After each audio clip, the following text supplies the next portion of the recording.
MSc first semester paper real analysis का most important question लेकर आए हैं। क्या है आपका? Find the maximum and minimum value of the function f x y is equal to 2x square minus 3y square minus 2x subject to the condition, जो condition है x square plus y square less than 1। ये most important है। ये maximum and minimum value का question आ ही जाता है एग्जाम में, एक तो आना पक्का ही है, तो बहुत ही इम्पॉर्टेंट है। तो इसका सॉल्यूशन देखिए आप। Given that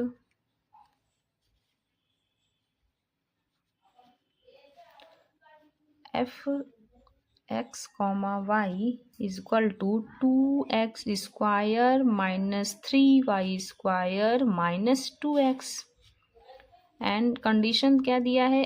x square plus y square जो लेस देन है 1 का, subject to y square is equal to 1 minus x square. ये आपका, इसको मान लीजिए इक्वेशन 1 एंड इसको इक्वेशन 2 मान लीजिए। तो फ्रॉम इक्वेशन 2 ये y का वैल्यू इक्वेशन 2 से आ गया आपका। अब पुट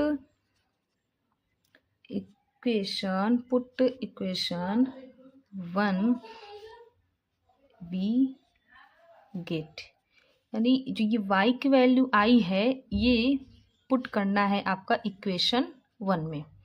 चलिए पुट करते हैं इक्वेशन 1 में। तो पुट करेंगे, क्या आएगा? f is equal to 2x square minus 3y की जगह क्या करना है? 1 minus x square minus 2x। अब इसको मल्टीप्लाई कर देते हैं। 3 minus 3x square minus 2x,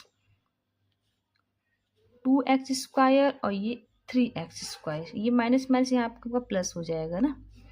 तो 2x स्क्वायर 3x स्क्वायर क्या हो जाएगा? 5x स्क्वायर, ये माइनस 2x, ये ऐड कर दिए 5x स्क्वायर और ये माइनस 2x और ये हो गया आपका माइनस 3। तो ये एक फंक्शन बन गया इक्वेशन 3। इसको मान लेते हैं equation 3। f is equal to equation 3 इसको मान लेते हैं। और अब इस इक्वेशन का क्या करेंगे? डिफरेंशियल करेंगे। तो d by f upon d by x is equal to 5 to ज़ा 10 एक्स माइनस 2। डिफरेंशियल करेंगे कितना आएगा? अब इस इक्वेशन को मान लेते हैं 4। अब इसी का अगेन डिफरेंशियल करते हैं। अगेन डिफरेंशियल करने पे क्या आ जाएगा?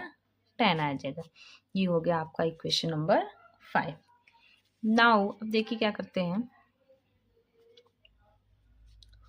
तो जो डेबा एफ बाय डेबा एक्स है, ये इसको इक्वल 0 मानते हैं।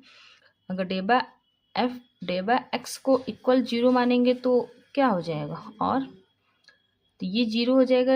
10x माइनस 2 इक्वल टू 0 होगा। तो इससे मेरी x की वैल्यू फाइंड होगी ना।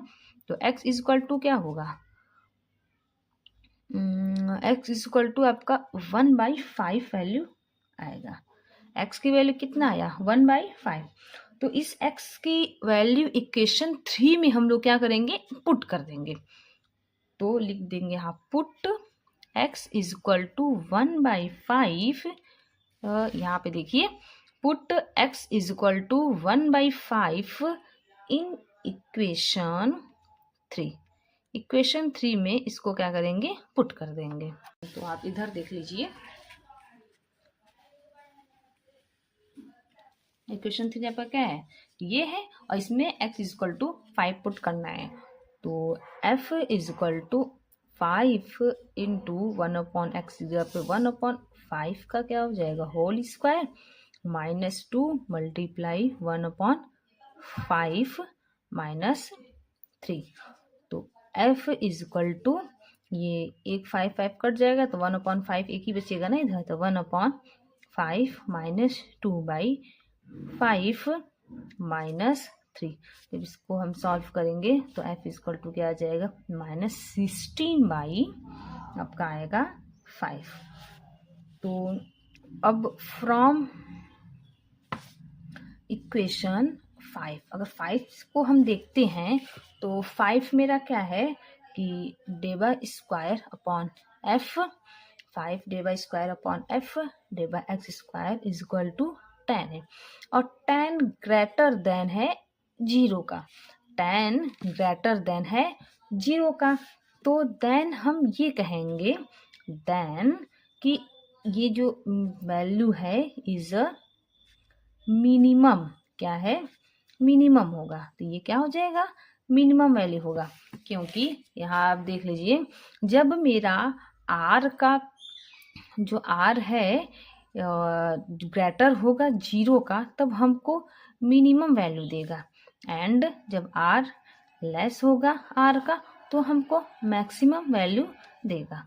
तो ये मेरा देन ये क्या हो गया, मिनिमम हो गया, क्योंकि हमको यहाँ पे आर जो ये आर के इक्वल, अब ये आर के इक्वल होता है। तो आर हमको क्या मिला है, आपका 0 से ग्रेटर मिला है। तो ये 0 से ग्रेटर हुआ तो हमको ये वैल्यू हुआ मेरा मिनिमम। आई होप आपको समझ आया होगा। चैनल को लाइक एंड सब्सक्राइब करें, ये मोस्ट इम्पॉर्टेंट है। ये पेपर में मैक्सिमम और मिनिमम वैल्यू पूछ ही लेता है, एग्जाम में आता ही है।